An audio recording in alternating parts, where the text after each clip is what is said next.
Merhaba, ben Gülçin Aygül ve bu da kedim Dudi. O da bize bugün eşlik edecek. Tabii eğer kendisi çekim sırasında buradan uzaklaşmazsa. Sizler bana Instagram'dan sorular sordunuz. Ben de size o soruları şimdi cevaplayacağım. Hemen başlayalım. Kimleri dinlersin? Esperanza Spalding, Kurt Elling, Jimmy Smith gibi isimler dinliyorum en çok son zamanlarda. Söylemeyi en sevdiğin şarkı neydi şimdiye dek sahnede? Yastıkları sarılıp yatar mıydın ve All Right, Ledisi'nin şarkısı. Ben Gülçin olurdum diyen kişiler sana bunu söylediklerinde ne cevap veriyorsun? Bu beni çok mutlu eden bir cümle ama tabii ne mutlu bana demekten başka yapabileceğim pek bir şey yok. Ama her zaman bu cümleyi duymak benim için çok güzel. Burcun ne? Akrep, yükselenim boğa. Yaşımdan dolayı artık boğa özellikleri taşıyorum diyebilirim. Gülçin Ergül arabesk dinler mi?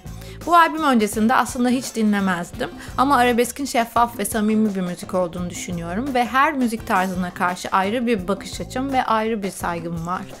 Dolayısıyla her birini yapan sanatçılar da bence çok özeller. Neden arabesk? Çünkü arabesk o kadar uzak bir tarzım vardı ki bu güzel bir sentez yaratıyordu. Arabesk 2 gelecek mi? Bu bir proje albüm. O nedenle bir tane ve az ve öz olmasını tercih ediyorum aslında. Albüm yapım süreci ne kadar sürdü? 2-2,5 yıl sürdü. Kendini beğenir misin yoksa kusur bulur musun sürekli? Bulurum. Olabildiğince kendimle barışık olmaya çalışıyorum. Fakat elimden geldiğince tabii. Özellikle bu albümün kapağında bir close-up fotoğrafım var. Bu fotoğrafı seçerken bayağı zorlandım diyebilirim. Neden birden kilo aldın şu dönemde? Bir ay içinde 2 ayağımı da üst üste sakatladığım için. Bize kimsenin bilmediği bir bilgi ver kendinle ilgili. Duşa saatle giriyorum. Bu da saçma bir bilgi oldu tabii ki. Saçlarını neden koyu boyattın? Evet, bu bana sürekli sorulan bir soru. Hatırlarsanız eğer Ağlat Beni klibinde saçlarım açık yeşildi. Bir dönem saçlarım yeşildi ve çok kalıcı bir boya olduğundan dolayı sarıya geri dönemedim. Kendimi ben de sarışın görmeye alışık olduğum için sizin gibi ben de sarıya en yakın zamanda dönmeyi planlıyorum. Ne zaman sarıya döneceksin? Sarı kıvırcık saçlarına dönecek misin? Sarıya yılbaşından sonra dönebilirim diye düşünüyorum. Kıvırcık saçlarıma pek dönmeyi planlamıyorum. Hayatında gittiğin en iyi konser Esperanza Spalding'in açık havadaki konseriydi. Türkiye'ye gelmişti. Bence en güzel konser oydu hayatımdaki. Sesini korumak için neler yaparsın? Neler yemekten kaçınırsın? Neler yersin? Öncelikle 8 saat uyku çok önemli.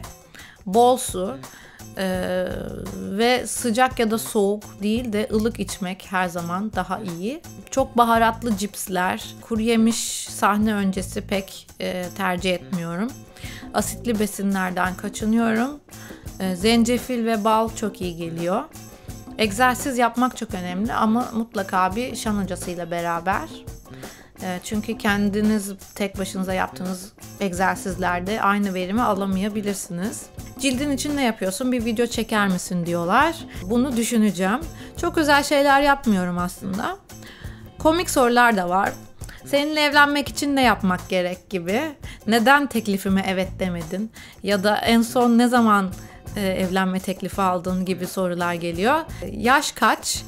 Yaş 85'liyim ama 30 Ekim'de doğduğum için 86'lı sayılabilirim. Şarkı söylerken kendinizi nerede hissediyorsunuz? Tabii ki uzayda hissediyorum. Özlediğin birileri var mı? Özlediğim biri vardı, Dudi. Dudi yazlıktaydı yaz boyunca. Şimdi yanımda uyuyor çok tatlı bir şekilde. İnanılmaz olurdu dediğin bir hayalin var mı? Yurt dışında güzel bir R&B albüm yapmak, Türkçe, İngilizce karışık güzel olabilirdi diye düşünüyorum. Yurt dışına açılmanı engelleyen nedir? Hak ettiğin değeri görmeni çok istiyorum demiş birisi. Cesaret, network ve maddi imkanlar gerekiyor bunun için. Ve umarım bir gün ben de bu hayalimi gerçekleştirebilirim. Çünkü bu yönde istekler çok geliyor bana. İngilizce cover albüm planın var mı? Olabilir. Sizin arabesk albümde en beğendiğiniz şarkı hangisi? Aslında bu soruya bütün şarkılar diyerek cevap vermem gerekiyor. Klişe bir cevap ama sizi biraz şaşırtarak en sevdiğim şarkının ikimize birden olduğunu söyleyebilirim. Onun dışında Gitme, Tanrı istemezse, Kim bu gözlerindeki yabancı vesaire vesaire diye devam ediyor.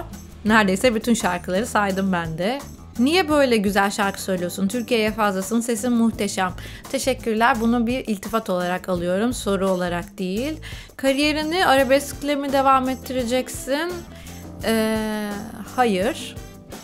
İkinci klip hangi şarkıya? Bunun cevabını henüz bilmiyorum. Bir tahminim var ama cevap vermem doğru olmaz.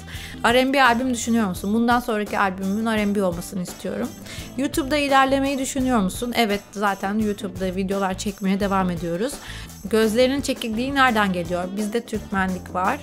Selam tatlış Gülçin. Sesinin değerinin bilindiği bir ülkede yaşadığına inanıyor musun? Yani teşekkür ederim. Daha çok değer görmem gerektiğini düşünüyor sanırım. Bu yönde birçok mesaj alıyorum. Teşekkürler. Sizin sayenizde biz de bu şekilde yukarı doğru çıkıyoruz. İyi ki hepsi grubundan ayrıldınız. Böyle daha iyisiniz. Başarılar. Teşekkür ederim. Oyunculuk yapmaya nasıl bakıyorsunuz? Öyle bir planınız var mı? Oyunculuk elimden geldiği kadarıyla yapmak isterim tabii ki ama güzel bir teklif gelirse. Eski hepsi albümlerini saklıyor musun? Aslında bende hepsi dijitalde var. Onlar daha fazla da basılmıyor zaten. R&B albümü istiyoruz demişler. Gruptan ayrılmak ve tek başına devam etmek senin için zor olmadı mı? Grupta olmak ve tek başına olmanın farklı zorlukları var tabii ki. Grupta olmadığınızda, tek başınıza olduğunuzda her şeye kendiniz göğüs germek zorundasınız ve kimsenin arkasına saklanamazsınız. Ama tabii ki bütün zorluklara tek başına göğüs gerdiğiniz gibi başarıları da tek başına üstleniyorsunuz. Dolayısıyla güzelliği de çok güzel oluyor. Sesiniz çok kuvvetli. Kafa seslerine zaten bir şey diyemem. Çok iyi. Nasıl bir egzersiz yapıyorsunuz? Aslında bunun için şan derslerimi ve nasıl çalıştığımı bir video yapmam gerekir. Daha iyi yerlerde olmayı hak ettiğini düşünüyor musun? Galiba. Gülçin, bir uzay gemisinden dünyaya baksan o an arkada hangi şarkı çalsın istersin? World around the world, around the world. Dövmen var mı? Yok. Dövmelerden pek hoşlanmıyorum. Gruptakilerle hala görüşüyor musun? Hayır, görüşmüyorum. Hepsiden neden ayrıldınız? Hiç pişman oldunuz mu? Hiçbir zaman hepsiden ayrıldığıma pişman olmadım. Verdiğim bütün kararların arkasındayım. Hepsideyken çok mutsuzdum. Stüdyoda ağlayarak kayıtlar yapıyordum. Ve hayat çok kısa. Dinleyicilerimizi üzmemek için elimden geldiğince profesyonelce gruptaki zamanı uzatmaya çalıştım. Ve böyle yazıyormuş kaderimizde, böyle olması gerekiyordu. Ve gruptan ayrılmamın özel hayatımla hiçbir zaman ilgisi olmadı ve bu yöndeki özel hayatım hakkındaki açıklamaların hiçbiri benim tarafımdan yapılmadı.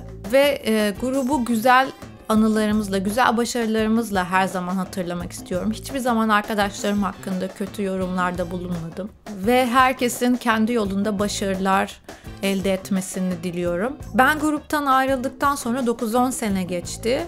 Bu soruyu bu şekilde mühürlemek istiyorum. Teşekkür ederim anlayışınız için. Eurovision'a katılmak için teklif gelseydi katılır mıydınız? Tabii ki böyle bir göreve layık görülürsem elimden geldiğince ülkemizi temsil etmek isterim. İnanılmaz bir sesim var. Yurt dışına açılmayı düşünüyor musun? Herkes benim yurt dışına açılmamı istiyor anlaşılan. Bundan sonrası için Bir Tanecik Aşkım gibi bir hit düşünüyor musun? Yani ne tarzda döneceksin? R&B bir şeyler yapmak istiyorum. Evlenmeyi düşünüyor musun? Bir gün. İngilizce coverlar yapmaya devam edecek misin? Evet. Pepsi turnesi zamanında Sezen Aksu ile çalıştınız. Nasıl birisi? Çok tatlı birisi. Özgün şarkıları barındıran modern batı pop tarzı bir albüm gelmeyecek mi? Ne zaman? Gelsin artık. Tabii ki gelecek. Bu albümden sonraki albüm öyle olacaktır diye düşünüyorum. Keşke hiç grup olarak değil de solo olarak başlasaydım dedin mi? Hayır demedim. Çünkü keşkelerle benim işim olmaz. Allah aşkına İngilizce şarkı çıkarır mısın? Beklemekten öldüm. Okey. Yılların değiştiremediği tek kadınsın. Teşekkür ederim. Hayatınızın sonuna kadar tek bir şarkı dinleme hakkınız olsa hangi şarkıyı dinlerdiniz? Kurt Edding'in Wine Light şarkısını dinlemek isterdim. Sesinin güzel olduğunu nasıl keşfettin? Ablamlar keşfetmişti. Sezen Aksu şarkısı söylüyordum küçükken. O anı hatırlıyorum. Arabadaydık.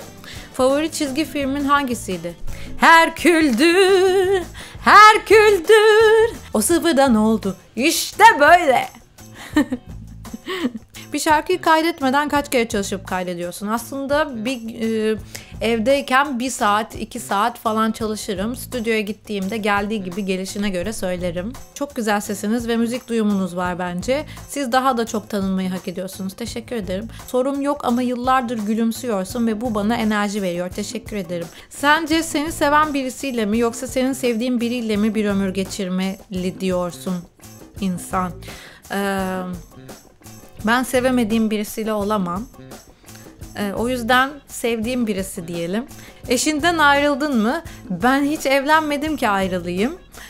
İlk çıkış yaptığınız günden beri takipteyim Gülçin Hanım. Muhteşem bir ses. Ayakta alkışlıyorum sizi. Teşekkür ederim. Star TV'nin jenerik sesi sana mı ait yoksa bu bir şehir efsanesi mi? Star TV'nin jenerikleri evet bana ait. Doğru bir bilgi. Dizide canlandırdığın karakterin insanların sana olan yaklaşımını olumsuz etkilediğini düşünüyor musun? Kesinlikle düşünüyorum. Çok doğru.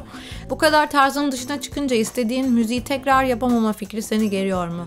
Evet geriyor ama merak etmeyin. En sevdiğin renk ve tatlı. En sevdiğim renk ve tatlı.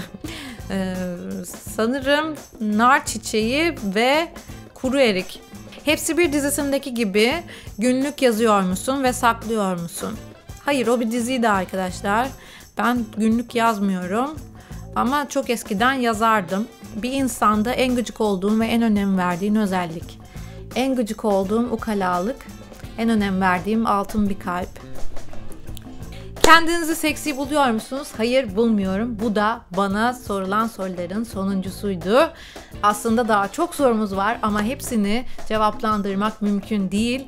Bana soru soran herkese çok teşekkürler. İzleyen herkese teşekkürler. Destekleriniz için çok teşekkür ediyorum. Herkese iyi günler, iyi akşamlar, iyi sabahlar.